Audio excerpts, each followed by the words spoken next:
Assalamualaikum teman-teman semuanya, habaib semakin dicintai, jogosnya bin Sarman mewek tiada henti. Mari kita lihat. Ini reaksi apa ini teman-teman ya.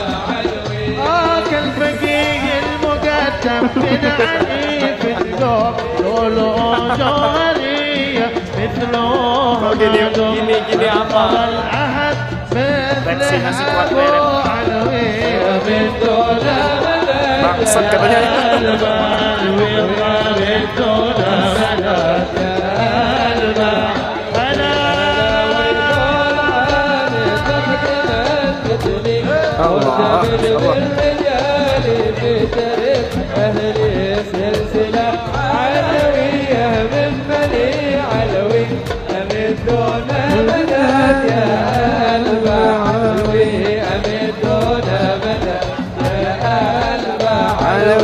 والذي حال في مرباطها بنساه جدنا افترت منه فروعنا كيف بنسى الذي هو مفصلي عضوي من دون مدد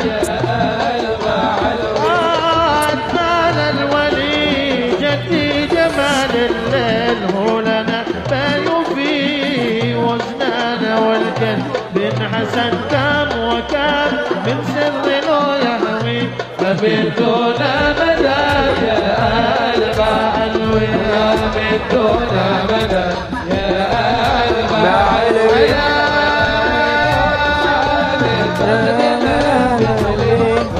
مرتبط بالرجال سلسلة علوية من بني علوي فبدون مدد يا قلب علوي فبدون مدد يا قلب علوي وكم وكم وكم وكم ضاق كالسكاب والمرضى. Luar biasa sih ya. Gue ketawa melihat reaksinya si Fuad Leret ya.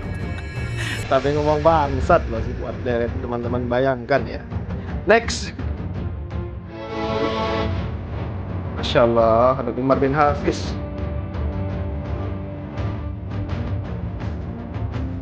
Aduh, janganlah dorong-dorong ya. Waduh, rame banget.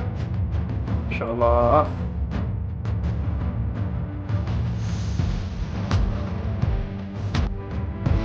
Nah, ini luar biasa teman-teman semua ya, Masya Allah. Next.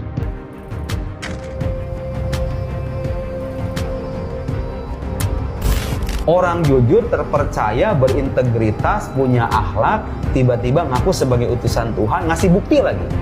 Mau ngomong apa kita? Siapa ya, gini, itu? kalau orang menolak itu harus bukti juga tuh gitu. Apa buktinya? Saya pengen tahu. Kalau orang mengatakan Tuhan tidak ada, buktinya apa? Saya sudah membuktikan dan kita membuktikan ya. Dan kita sah nanya kayak gitu sama orang-orang yang ngotot untuk mengatakan tidak ada, tidak ini, buktinya apa? Ketika kita sudah membuktikan ya, kita sudah membuktikan.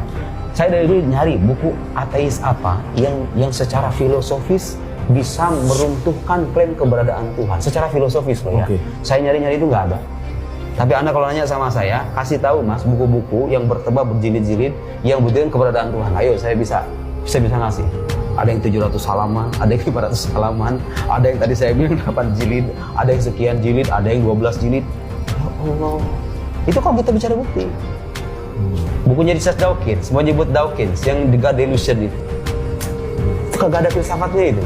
Dia hanya merecoki urusan agama dengan bahasa-bahasa saintifik. Dia seorang ilmuwan ya, kita mengakui itu. Tapi bukan ranah dia untuk bicara hal-hal metafisik soal Tuhan tidak ada, karena sains itu objek kajiannya adalah objek kajian alam indrawi. Sementara Tuhan kan non indrawi.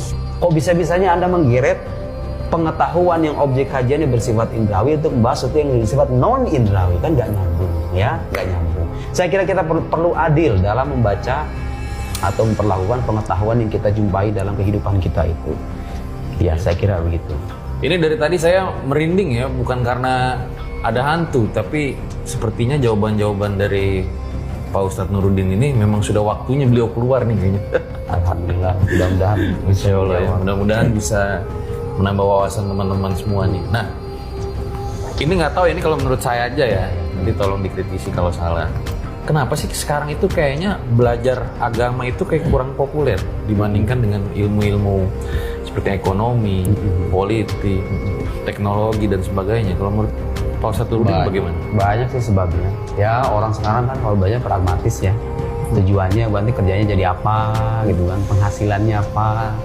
Kan sudah bukan rahasia lagi mas, kalau pengajar itu gajinya dikit. Orang minatnya jadi kurang pada akhirnya. Perhatian orang terhadap ilmu-ilmu semacam ini berkurang karena melihat kadang profesi jadi apa gitu. Tapi saya masih ingat betul nasihat guru saya. Saya dulu jurusan filsafat dulu. Kan dagelan orang filsafat dulu. Filsafat mah katanya disuruh kerja bukan kerja dia. Mempertanyakan hakikat pekerjaan. Nanya aja kerjaannya. Disuruh menikah, disuruh kawin, katanya, apa hakikat perkawinan itu? Buat apa saya kawin? Kenapa harus saya yang kawin? Kenapa gak orang? Apa urgensitas perkawinan bagi diri saya?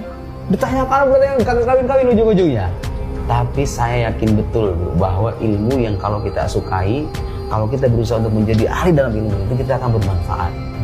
Dan alhamdulillah ternyata manfaatnya itu ketika saya pelajari dan saya berusaha untuk menjadi ahli dalam bidang akidah dan bidang filsafat itu, ternyata itu membantu saya untuk menjelaskan beginian kan pada akhirnya. Jadi pesannya mungkin bagi siapapun nih orang yang pengen belajar ilmu agama, usahakan untuk menjadi seorang ahli. Anda punya kecenderungan terhadap disiplin ilmu tertentu, dalami itu, jadilah seorang ahli. Jangan memikirkan nanti kerjanya jadi apa. Kalau kita memikirkan apa yang Tuhan inginkan, Tuhan tidak mungkin mengecewakan apa yang kita mau. Itu kaidah kehidupan yang saya pegang teguh tuh. Kalau kita betul-betul menginginkan apa yang Tuhan inginkan, Tuhan meminta kita untuk beribadah, kita beribadah. Tuhan minta kita hidup benar, kita hidup benar. Tidak mungkin Tuhan mengecewakan harapan kita di kemudian hari. Betul, betul. Saya punya prinsip semacam itu dan alhamdulillah. Kemudian sisi lainnya, di samping soal pragmatis ya, soal pekerjaan. Mungkin efek media sosial juga. Oke. Iya, jadi orang itu kan sekarang mas lebih milih jadi YouTuber ketimbang guru. Cuman yang lebih gede ya kan. Orang disuruh belajar sekarang ya ada tetap aja mikirinnya itu duit juga pada akhirnya. Efek media sosial itu kadang mempengaruhi gitu ya. Mindset, cara berpikir, visi kehidupan orang itu kadang banyak dipengaruhi dengan apa yang dia tonton, dengan apa yang dia lihat, dengan apa yang dia simak. Saya kira pengaruh media sosial sekarang itu cukup besar tuh, mempengaruhi kecenderungan seseorang ya, menjauhkan orang dari agama dan seterusnya. Makanya kita perlu mengemas ulang bahasa-bahasa agama itu dengan bahasa yang relevan, yang cocok untuk nalar kekinian gitu ya. Tapi kalau di Timur Tengah minat untuk mempelajari ilmu agama ya tetap banyak gitu ya. Ya mungkin di sebagian lingkungan aja. Saya kira kecenderungan untuk mencintai agama dan ilmu-ilmu agama itu nggak akan pernah surut. Karena secara fitrah kita itu ya nggak bisa hidup tanpa bersandar pada sosok yang maha besar, yang maha agung, yang betul-betul bisa menjadi pelipur lara kehidupan kita, yang berikan kita optimisme gitu ya. Allahu Akbar. Jadi naluri keberagaman itu naluri yang sifatnya fitrah mas. Makanya dari dulu orang ateis itu minoritas. Iya. Dari dulu sepanjang sejarahnya. Kalau ada cek itu manusia paling banyak beriman atau tidak beriman, paling banyak itu orang yang beriman, ya kan? Iya kan? Kalau kita bicara nih secara statistik di dunia ini, yang ateis itu kalau misalnya berapa persennya? Nah, itu naluri kita. Karena itu ketika kita sadar bahwa naluri keberagaman itu sebagai sesuatu yang sifatnya fitrah, maka ilmu-ilmu yang dikembangkan untuk memahami agama, saya kira nggak akan surut. Ya pasang surut wajar, tapi lenyap sih nggak bakal bisa. Manusia itu nggak bisa hidup dengan tanpa sandaran. Ada yang sandarannya patung, ada yang sandarannya tuyul, ada yang sandarannya dukun. Kita sandarannya Tuhan, milih mana? Ya udah gitu aja gitu kan. Nggak bisa tanpa bersandaran kan. Nah saya kira agama itu bisa memberikan secercah optimisme dalam kehidupan kita. Di saat Anda terhimpit dengan masalah, di saat Anda tenggelam dalam kesedihan, agama memberikan keyakinan bahwa kesedihan, nestapa yang Anda terima sekarang itu kelak akan dibalas oleh Tuhan di hari kemudian. Jadi kita itu hidup di sini tidak sia-sia gitu loh. Penderitaan yang kita dapat itu tidak terlewatkan secara sia-sia karena Tuhan menjanjikan pahala yang berlipat di alam sana. Tapi alamnya ada apa enggak? Itu pertanyaan. Itu tadi jawabannya. Ya seorang nabi nggak pernah bohong, bukti kenabian jelas, masa saya dustakan? Saya kira begitu ya gunanya kita memahami dasar-dasar keyakinan secara mantap itu begitu. Nah kemarin itu juga lagi rame Pak Ustadz soal sihir ya sama santet gitu. Iya. Sebenarnya ada apa enggak sih gitu. Nah kalau dari yang Pak Ustadz pelajarin gitu seperti apa ya? Ada namanya mukjizat, ada yang namanya karomah, ada yang namanya sihir. Ya, mukjizat dan karomah itu disebut dalam penjelasan para sarjana muslim sebagai amrun khariq lil ada. Khariq lil ada itu artinya yang tidak biasa. Kayak tadi tuh, membelah lautan dengan tongkat, itu kan nggak biasa banget kan? Itu sesuatu yang luar biasa, nggak bisa dipelajari itu mas. Sampai mau kursus 50 tahun sampai mati sekalipun, nggak akan bisa, nggak bisa dipelajari. Ada lagi hal yang luar biasa terlahir pada diri seorang wali. Wali ini artinya orang yang punya kedekatan khusus dengan Tuhan, punya makom keimanan yang beda sama kita ini. Nah itu kadang tampil hal-hal ajaib dalam diri mereka sebagai bentuk pemuliaan Tuhan terhadap mereka. Ya, ketekunan menjalankan syariat, menjalankan ibadah, kedekatan dengan Tuhan. Dan kadang-kadang wali itu ketika menerima hal semacam itu merasa malu. Nggak mau dia itu memamerkan. Wali sungguhan ini Malah nggak mau. malah nggak mau. Jadi kalau ada orang wali mau mamer-mamerin, itu bukan wali itu. Wali sungguhan itu kalau ditampilkan pada dirinya sesuatu yang tidak biasa, dia merasa malu. Bahkan ada kecenderungan dia ingin mengabaikan itu karena dia ingin lebih dekat dengan Tuhan ketimbang ciptaan. Khawatir kalau dia terpukau dengan hal-hal ajaib itu, dia lupa dengan Tuhannya. Paham nggak? Ini yang perlu dipahami oleh sebagian orang. Wali sungguhan ini. Nah, luar biasa teman-teman semua ya, penjelasan Ustadz Nuruddin. Terima kasih telah menyaksikan video kali ini. Jangan lupa subscribe MPA Channel. Assalamualaikum warahmatullahi wabarakatuh.